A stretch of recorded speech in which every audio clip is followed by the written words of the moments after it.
You may have played poker, but playing poker in Texas is a different animal. This is the Texas Poker Podcast with Tyler and Clint. Hello. This is the Texas Poker Podcast. I'm Tyler. This is Clint. What's up, y'all? And we are back with episode 40. Episode 40.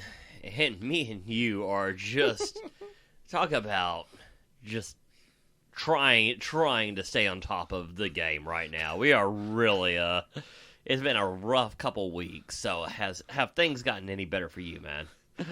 Say it is. I mean, let me just get right into it. I guess I don't even want to spoil it. So I went over to Legends and I was playing a little bit tight, and I was actually getting some decent cards. I was up a little bit, so that's always nice to start up. Very nice. And then we play a bomb pot. Uh-oh. Yeah, right. Yeah, I know. So I get dealt 6-9. The flop comes 9-9, like 3. So I flop trips, and then just nothing on the other board. Flop trip, sweet kicker, but nothing on the other board. Okay, I got you. So I actually ended up, it checks me, I bet 35. And I get one caller. Okay. And I'm like, okay. I mean, I'm not piling money in with a 6 kicker, right? I don't know. I mean, I will say this. I'm very scared of piling money there in a multi-way pot with a 6 kicker. Usually, if I have trips, I kind of assume that they might be playing the other board. But, okay, I mean, but my 35 makes it heads up. It does make it heads up. To me, this is a lot stronger then. The turn is a 9. Sorry. A 6. I was like, oh, well, now this is very strong. No. Sorry. Oh, okay. So now the turn is a 6. So you now turn a boat. Right. So I have 9s full of 6s. Okay. So how I would normally play this is I'm betting, because you're only ever going to win half the pot. So I'm trying to get them completely off of this pot. So I would probably be betting. I mean, this is going to be a large bet on the turn for me. What did you end up doing? Well, and here's the other thing. The other card was an 8, and there was another 8 on the other board. Right? There was a... So it was 9, 9, 8, 6. Oh, okay. I got you. I thought you said 993. 9986, and then there's an 8 on the other board. But why is that concerning to you? So less combinations of pocket. I guess that wouldn't even matter either. Yeah, I guess it's not concerning. I guess I shouldn't have been concerned. I mean, just good facts to know, I guess. No, so then I bet like 65 into this pot. 65? That seems very light. How big is this pot, you think? Probably 120. Maybe so. I mean, I don't know. Like, whenever I have this, okay, if you're only gonna win half the pot if they call, I want to make them pay the max. In the case they're like on like something like 2, maybe a top pair on the low board, or like, you know, on like a 2 pair, maybe something that really puts them to the test. But okay, 65, gotcha. He raises to 265. Well, now you have no problems with this. So I'm guessing you just jam here. So then I re-raised to about 800. Oh, God, y'all are deep. I did not realize how deep y'all are. Yeah. Okay. Well, So this then- is starting to make more sense. So then he tanks. Because now that I have the boat, I mean, I'm hoping for a call, right? Right, absolutely. I mean, you got that board locked up. Well, no, you're not really hoping for a call, are you? I guess you're right. Right. I guess that's really bomb pot strategy. I'm not really hoping for a call. I'm hoping for a fold. Yeah, because, I mean, if you just got 9 high on the second board, he could be on, like, Jack 9 and have you beat. So, I mean, on that other board. So this is actually hoping for a fold. He puts in the call. Okay. And he has King 9. So he flopped trips with the king kicker.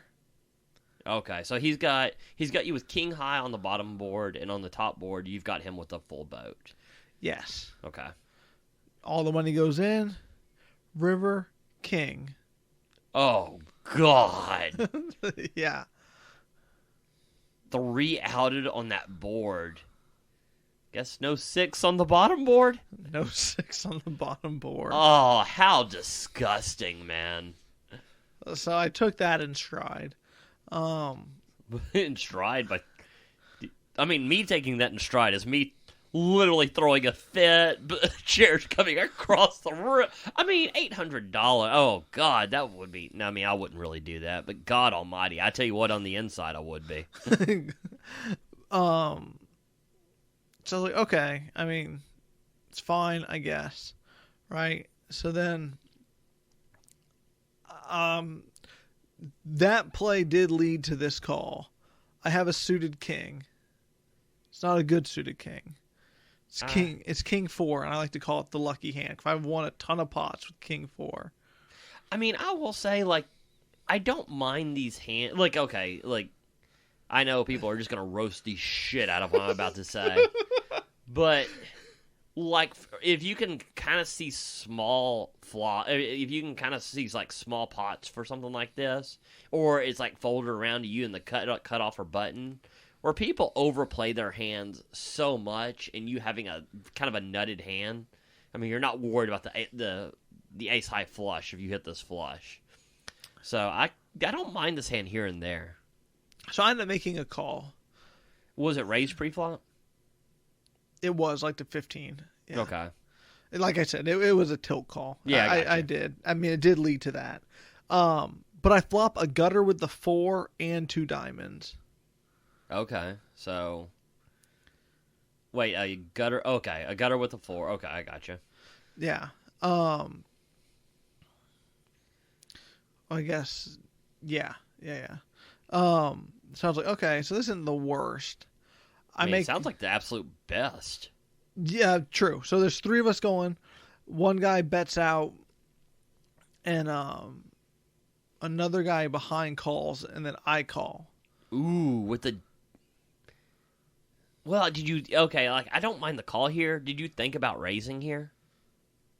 I thought about it. I guess, no, I didn't have a gutter. I had, like... What did I have? How could I... I remember I had, like, a straight draw with it. I guess it might have been, like, the bottom end. Maybe it was 6, 7, 8. Oh, okay, I gotcha. That makes more sense like that. On the call there, because I was like, if you have a gutter to like a nutted hand, a king is an overcard, and you have the flush draw. I mean, you're just so huge with these draws, and the caller in between, that's kind of dead money. He could never have that big of a hand, especially on a board like this. Right. So I only called though. Okay. The turn is an ace. Not great for you. Not great. Everyone checks. Okay. I like this. The river is a diamond, bringing in the flush. Okay, this is... So, and then I'm like, okay.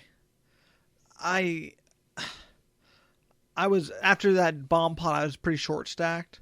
Okay. I ended up just open ripping it for like, I think it was maybe like $300 or $400. How much do you think was in the pot? It was bigger. I think I'm missing one betting street. Okay. I think it was about 250, 300 in the pot.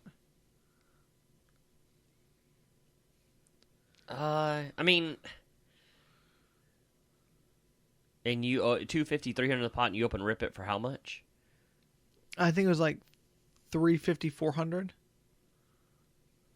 It's just I guess that's fine. I think I'm betting smaller to get calls from, like, when you're doing that, you're basically just hoping somebody else hits the flush. Correct. So I mean, I think I'm betting smaller here to maybe put someone in a weird spot with, like, even a straight or anything like that. But I mean, that's fine. I will say if somebody else did hit the flush, you're probably getting way more value, and I'm losing value. So okay, so tell me what goes on from there. So I'm short stacked. The other two guys are way deeper. The next guy calls. The next guy goes, I don't know if I can fold this. So I'm like, well, I'm already good. I mean, like, if the guy to my left didn't raise and this guy doesn't know if he can call, I win, right? Right. He puts in the call. He turned over a queen high flush. I turn over the king high flush. The other guy slow rolls the ace high flush. He just, God almighty, he just calls the eight with an ace high flush there. Yeah, I mean, which is the complete nuts, right? for sure. So then here's where to get to real twist, right? So I mean, I'm already done. I'm like, this is phenomenal. Good day. So I actually go to the restroom. Then before when I'm coming back, there's like an argument ensuing at the table, right? Okay. Someone in the restroom who was at the table told me, "Oh man, you better get out of here. All heck's breaking loose over there," because whenever I was getting up, one of the guys to the guy's left who called with the ace high flush, he was like, "You didn't raise with the ace high flush," and the guy was a lot deeper behind, Right. So then he tried making the case that he did raise. And it just, I mean, so the floor guy was going back to go check the cameras. Mm-hmm. I made sure to tell him that the guy made no verbal. He just called. And he didn't say raise, just to be clear. I'm gonna leave, but Once you put your chips in there and it matches your chips. somehow he ended up with more chips in, but not enough to be a raise. Oh. I mean, I don't know if you put the chips. That's kind of a, but it was a call. Yeah. Okay. That's, man. How would I? Well, I mean, that's beside. I mean, people do that crap all the time. I mean, you in a pot with a king high, queen high, and an ace high flush. I mean, with only and not like 4 diamonds on the board, just 3. I mean, that is. I mean, I don't know. Like, the only fault you could ever be on how you played this is playing king 4 suited.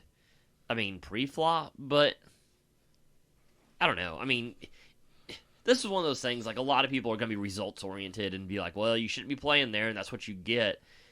Anytime you think you hit the second nuts, you're okay with playing that hand. I mean, I don't know. That's just a massive cooler. So that was the start of my week there. That's a pretty harsh start. I mean, when you go second nut flush versus nut flush, and then someone hits a 3-outer to the double board bomb pot, that is not a good way to come back from a downswing, hoping to start anew right there. It's just how I remember. I mean, we're hoping for you to have a Rocky moment. This is not the Rocky moment. This is just Rocky getting beat down before the movie ends. Did things go better for you at least?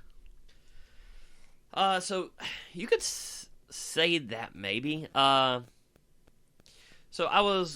both me and you have been on a downswing. So I start to grind up, but it is small little profits, like 157. Then I win 27. Then I win 50.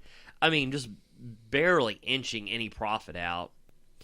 I've been very, very card dead, even through trying to grind this up, which is getting a little frustrated. So I end up going to 101, the one on Richmond, which I will say I've been pretty impressed with how they've been doing things so far. I sit down at a table, and I'm like, oh, I might be card dead. Well, first hand I get is pocket kings. That's nice. Yeah, so I'm like, okay, thank God here. I raise it to 20, even better. I get 3-bet to 70. It comes around back to me. I obviously put in the 4-bet to 210. It's kind of a light 4-bet. I mean, it's kind of a light as far as the amount, but he only had $200. He calls. I flop a set, and I'm good. So, never a bad thing when you just immediately win a pretty decent pot just as soon as you get to the table. things get better.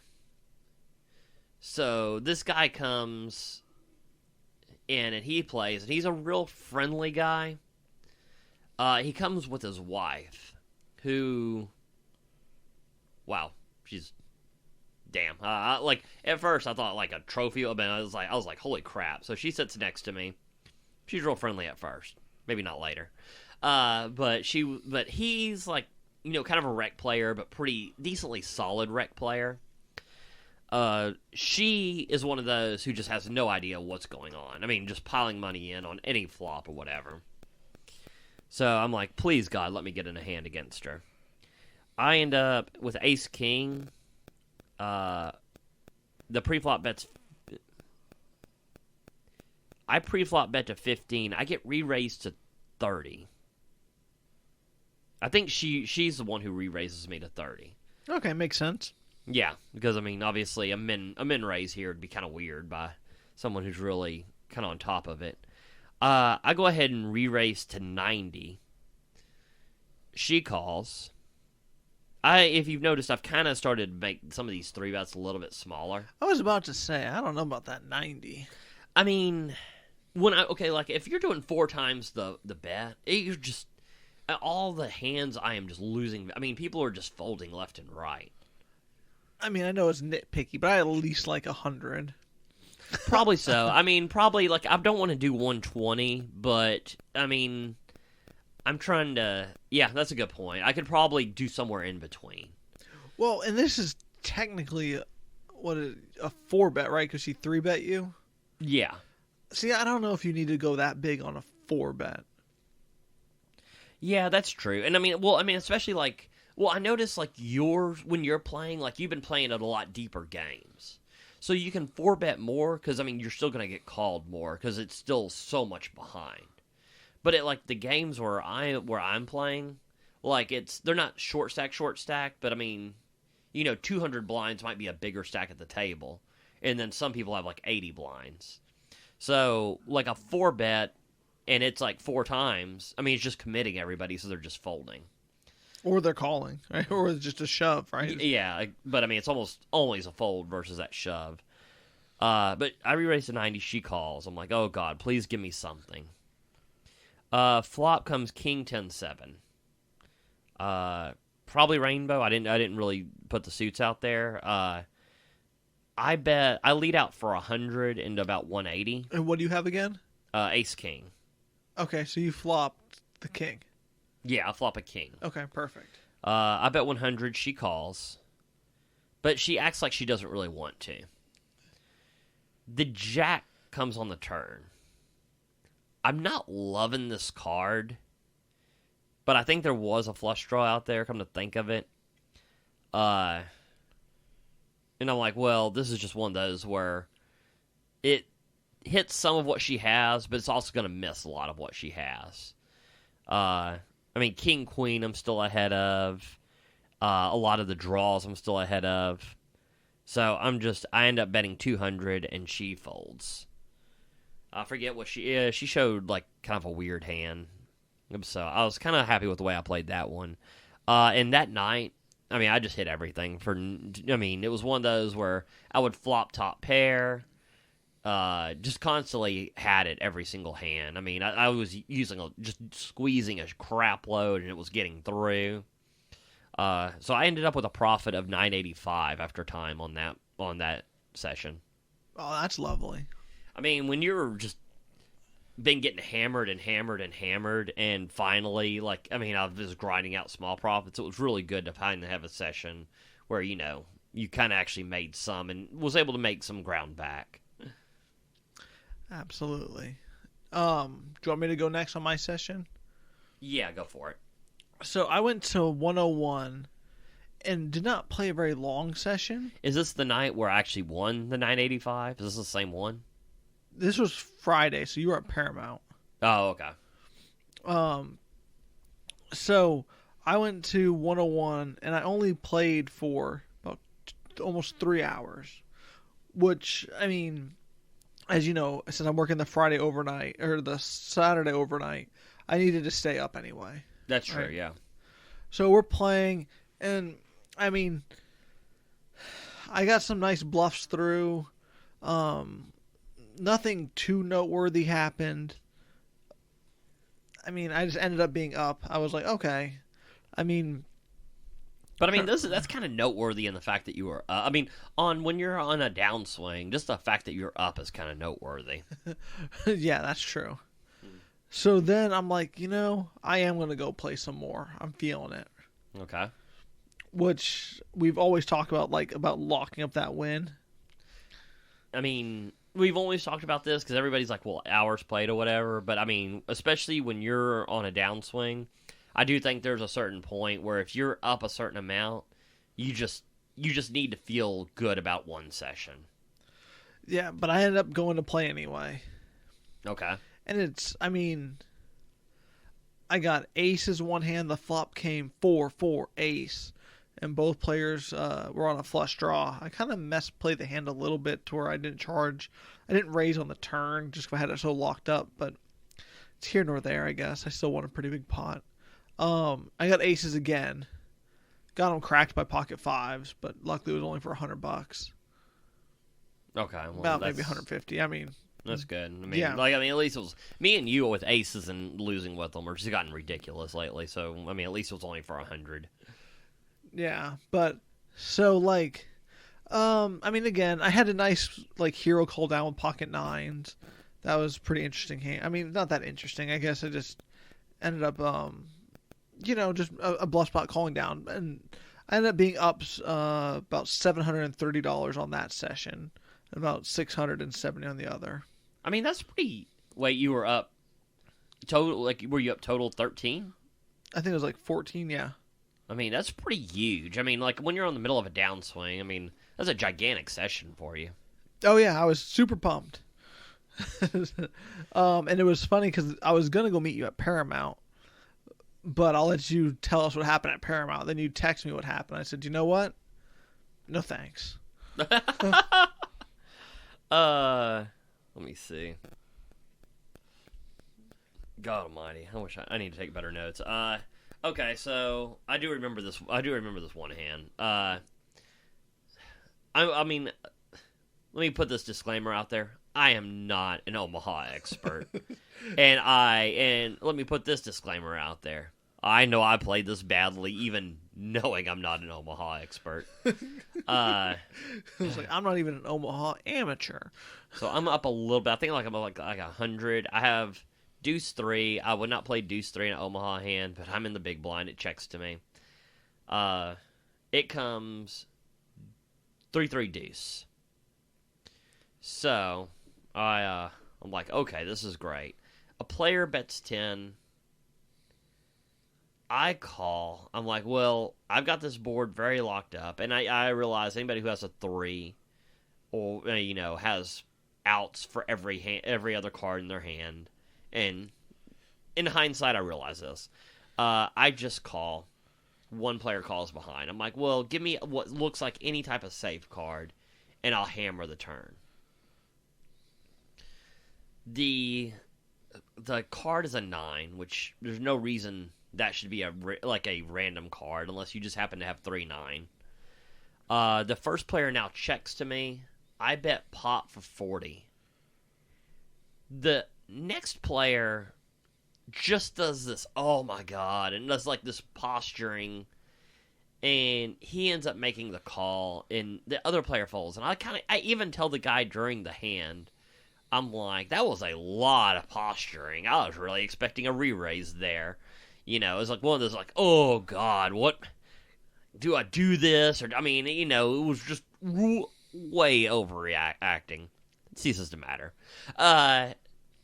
The next river, the river is a queen, and I lead out for 50 as kind of a I still have a boat. I still think maybe I can get value from something maybe a random 3 that just didn't boat.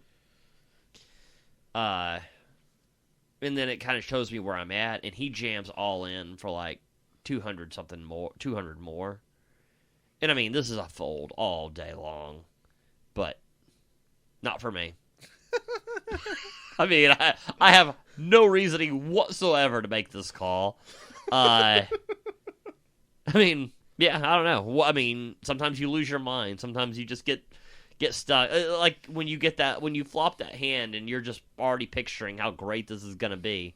Sometimes you just get locked in, and I convinced myself that I don't know what the hell I convinced myself that he had, but he had pocket nines and turned a boat, just like I had said from the overacting and stuff. And this donkey just threw his chips in the middle and gave them away.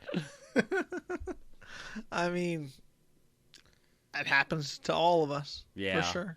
I mean, I guess I take away from this is that I'm really trying to pay attention to these winning and losing sessions and when I'm running bad versus playing bad. And on a lot of these losing sessions, it was just somebody catching a random card that got me. Just cooler after cooler.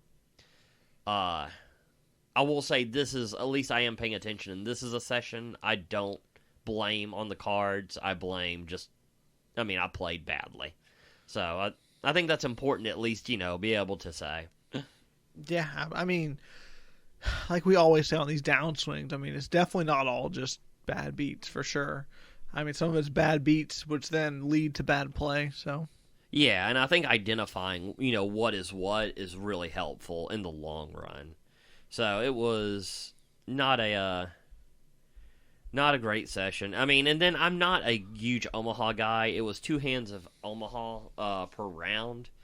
So, and it was kind of shorthanded at that table, so it kind of takes away a lot of any edge I have, because...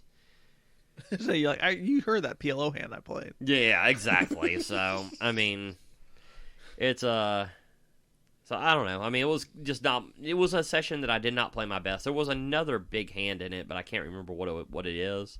I think that was more of a cooler type hand, but still, I mean, there was no reasoning for that Omaha hand. So, like I say, all you can do is learn from it and move on. So I move on to the next session then. So I sit down.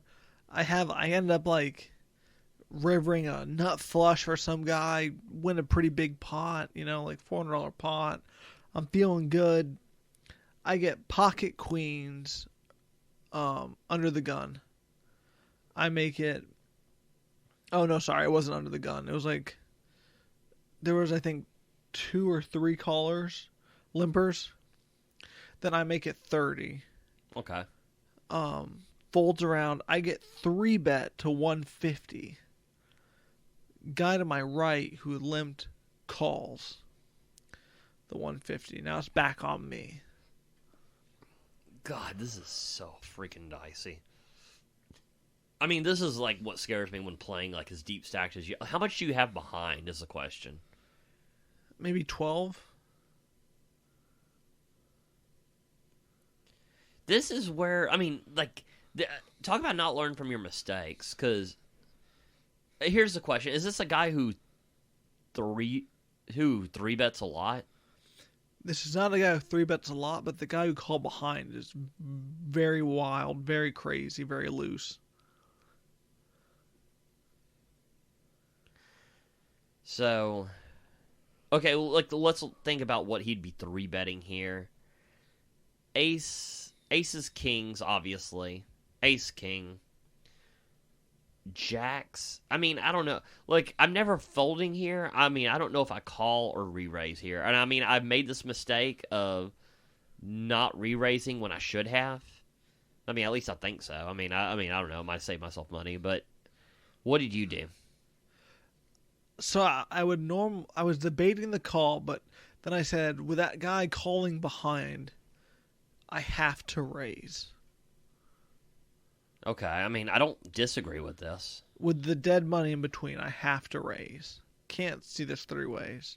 I mean, it's very interesting because this is such a gigantic 3-bet, too. Because, I mean, that guy hadn't called yet. So... Yeah, he had not called. I mean, this is 5 times your raise, which usually even me and you are doing like 4 times, and that's bigger than the average. So, I don't know. This is a very kind of interesting spot. Okay, so what do you raise to? Well, what do you raise to? I already know what I raised to. You have 1,200 behind? And they both cover me.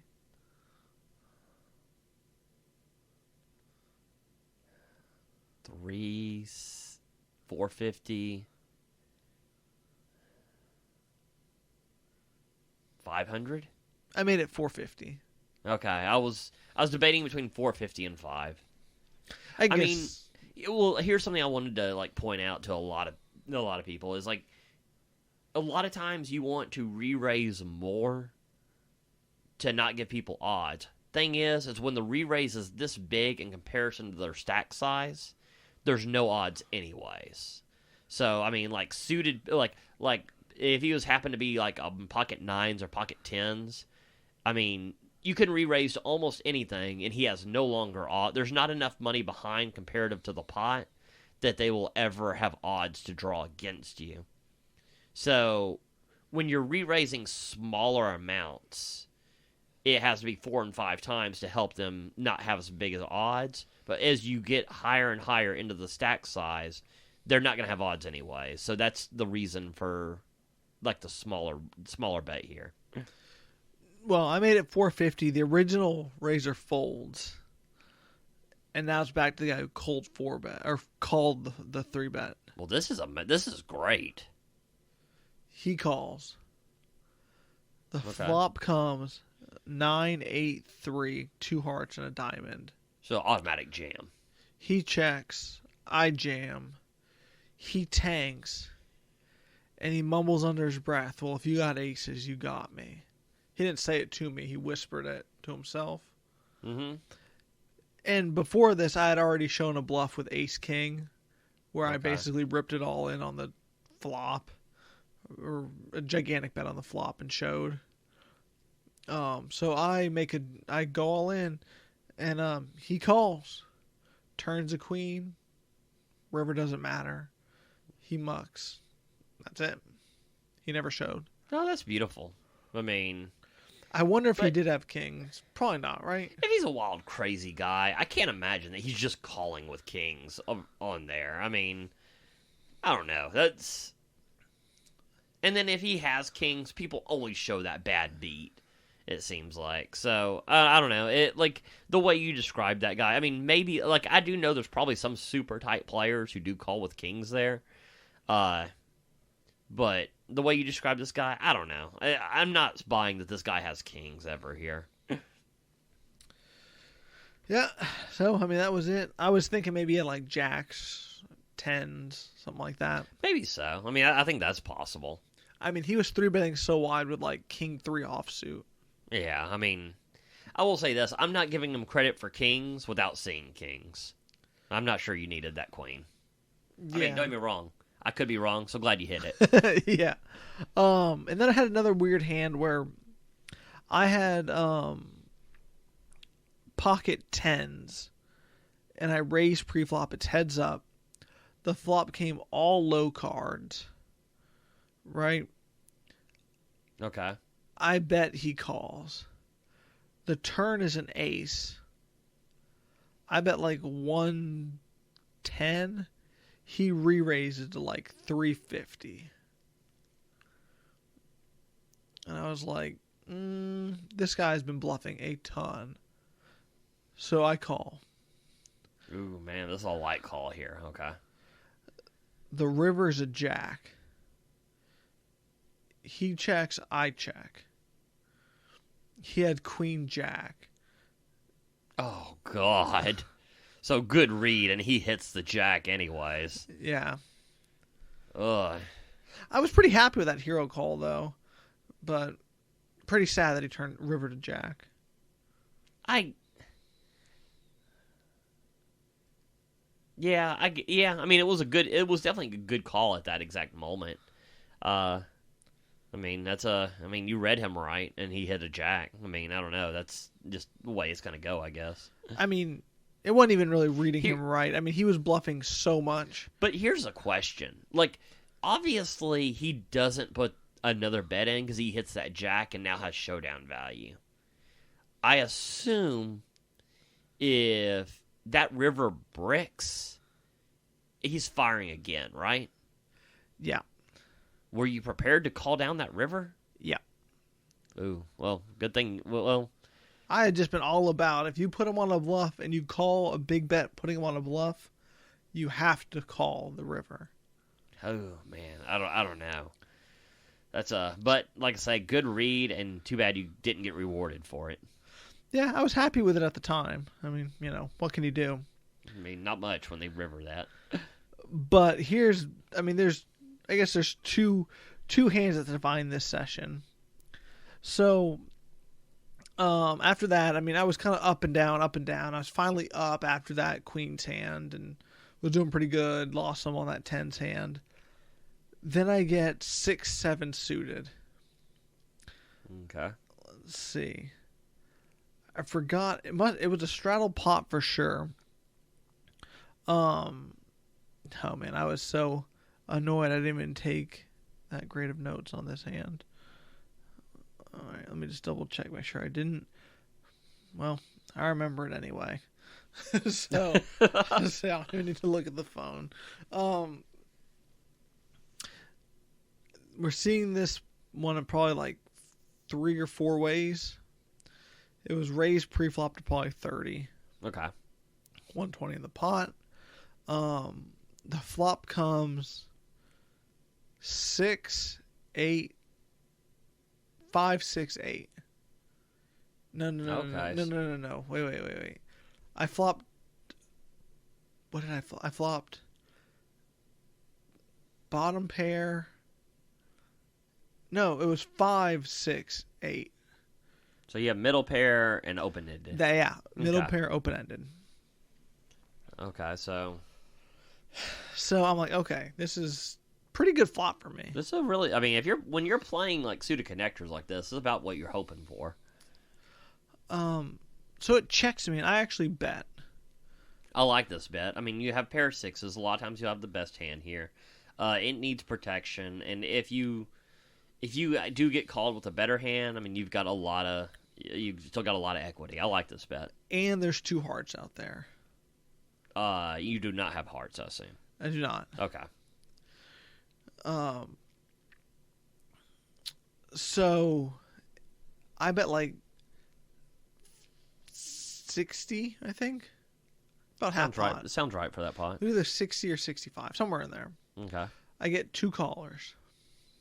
Okay. So it's 5, 6 of hearts, 8 of spades, right? Okay. The turn is the 7 of hearts. So this is actually probably one of the not a great turn for you because it brings in the flush and multiple straights. Yes. Okay, but it gives you 2 pair. So some guy bets out pretty small, maybe like, I think he either did like same bet or just, I think he did like 75. So it went check 75. I said, do I fold here? Then I was like, you know what? I'm not paying off another 4-liner to a straight. I'm just going to call. And if I don't boat, I'm going to fold. That's my plan. Okay. I call the 75. I mean, I assume y'all are pretty deep here, right? Yes. Well, me and one of the other guys are very deep. The other guy after this, I'll go over the stacks at the end. Okay. On the next street. So then the next guy raises. So it's 75. I think he made it like 175, something like that. Oh, God. The other guy calls. So I'm like, well, I have to call now at this point, I guess. You're really wishing you would have folded the first bet now. I mean, here's the thing: is it's hard to analyze this call without actually knowing how deep y'all are. Because I mean, if you're only gonna win 8% of the time, I mean, these stacks have to be so goddamn deep to justify this call here. The guy who was the deepest had about, I think, almost 690 behind after the almost $200 raise, and the other guy had about 500. Oh yeah, that has to be a fold here then. Yeah, well, I call. So you're not putting the other 100 in? I mean, you also got what's in the pot too to justify. But I mean, you're only gonna we're assuming the 6-7 is never good. I mean, it's a 4-liner, a straight, and the flush gets there. Right. So you got 4 outs once, which is you're going to lose this 92% of the time. Yeah. So not only they have to have enough money to make it worth it, but with this exact board being the way it is, if they have a flush, you're probably just getting paid off. Yeah. But I mean, it doesn't sound like they have the odds to call. I mean, you need to be getting almost.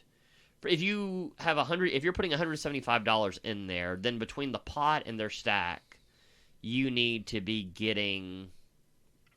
What about $1,750? Oh no, it's a 100, not 125, but I thought it was 75 and then 175. No, 175 total. Okay. Well, this becomes 2 different math problems. So for the 75, you need to be getting at least $750 out of this, which you probably actually can get there between the pot and everything else. And then now it's only over 100. I don't know. This would be kind of cool. So I'm getting tough. Before I put the 100 in, my rough math, just trying to go over it with 740, 750 ish. Is what's in the pot? It's in the pot, yeah. And they have money behind. Not exactly 690, and the other guy had 500. Yeah, you can probably call there. Yeah, that's probably a good call then. And then like once you put that 75 in, you're like shit for the other 100. But I mean, it kind of is what it is here. And if I was the first guy, I would have folded. But once the other guy calls the 175, I'm closing the action.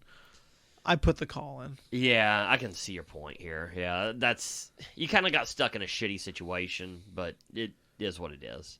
I mean, it's a bad situation, right? I mean, whenever it happens, you're not like, oh, thank God, he raised me. Yeah, absolutely. I drilled a 6 on the river. That is about the best situation ever. So it's on me first. I'm all in.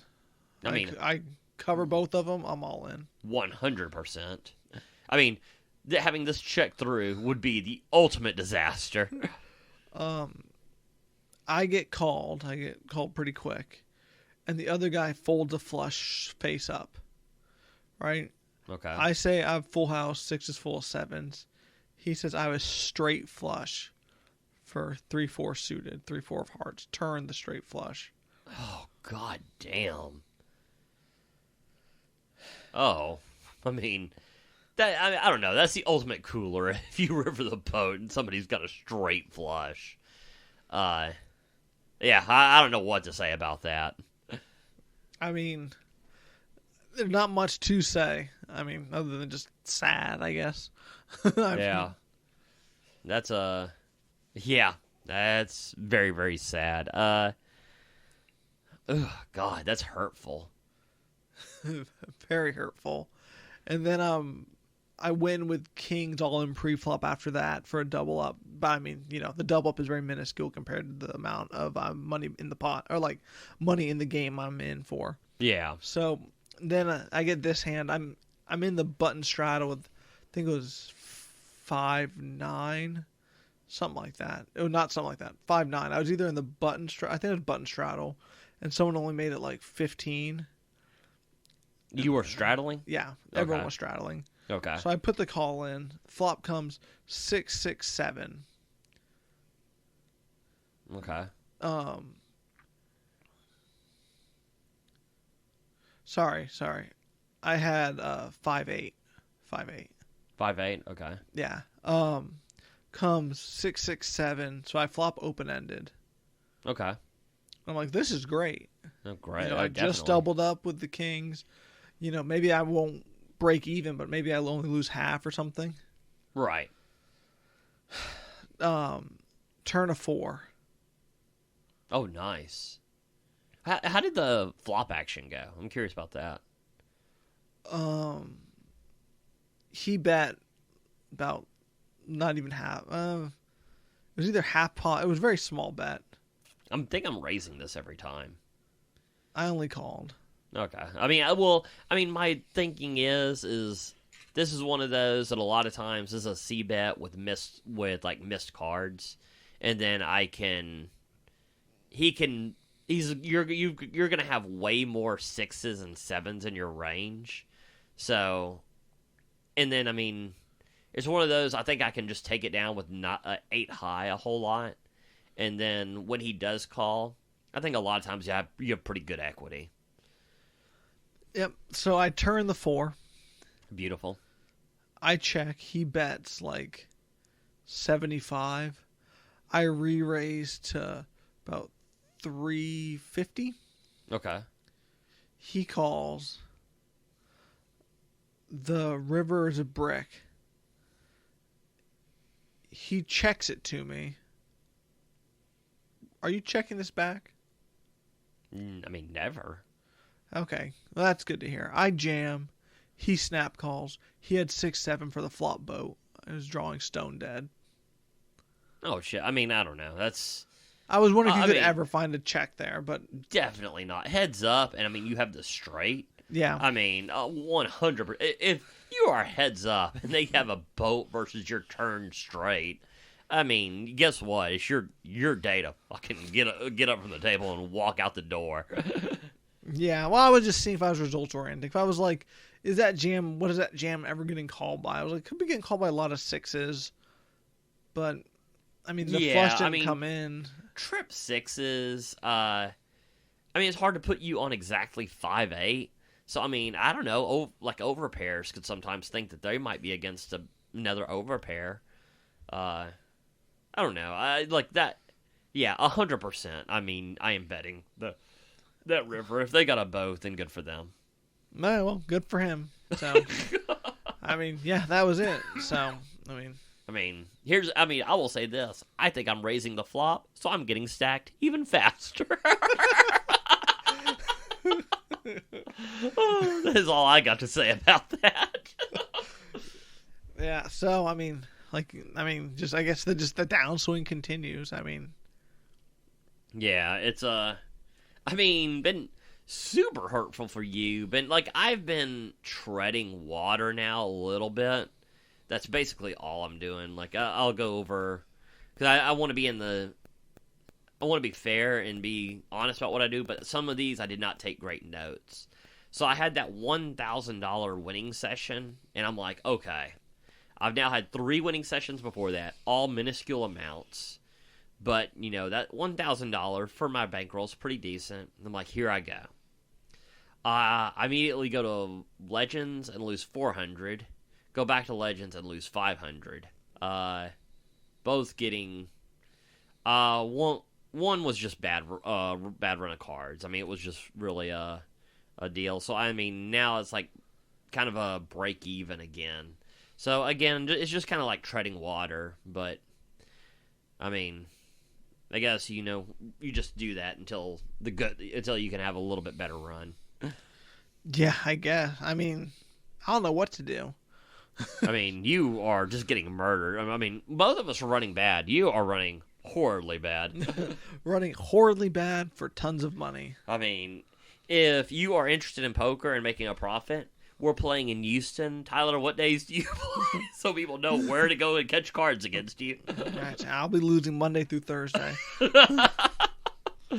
But yeah, it's been definitely. That's part of poker. It's never all. You're never gonna win you're gonna have times where you just win and you just make money hand over fist. You're gonna have times where you lose everything, and then you're gonna have a lot of times where it's very choppy. All I can say is we just kind of got to grind through it.